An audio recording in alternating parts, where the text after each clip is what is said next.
What's happening with Scott Morrison? Well, we know we have a by-election for the seat of Aston on April Fool's Day, April 1, Kieran, but there is speculation there will be another by-election later this year.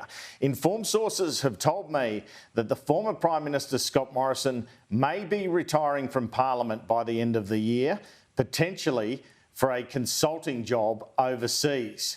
When I went to see Scott Morrison about this speculation at Parliament House this morning, he told me that if he had anything to say on his future, he would say it.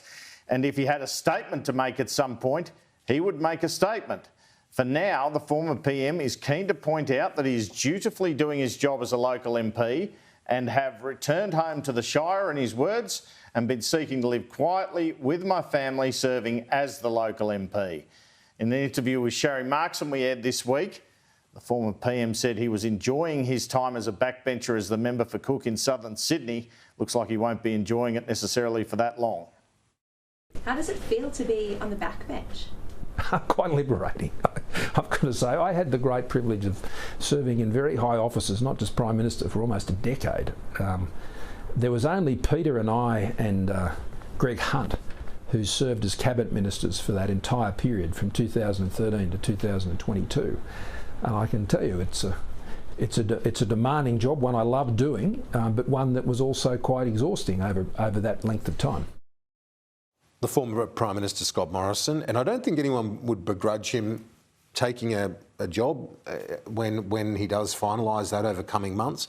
The thing he's got to balance, though, is the political equation at the time that he chooses to go. Does it open up a political option, say, for a Teal candidate in a seat like Cook? Yeah, it's a difficult one, I think. It might have been well timed with Aston, but then again, maybe Peter Dutton's position will have improved by the time it occurs. You can't help when you get an opportunity like that, though. And I do wonder for Scott Morrison if a move overseas would be a good thing for him. We've seen him already do some work overseas, so clearly there are opportunities there for him. Yeah, indeed. Young family, why not? He's got to go and make a living now, especially with no pension like the former PMs or the current one. Yeah, he indeed. doesn't have the same sort of lucrative pension as Anthony Albanese.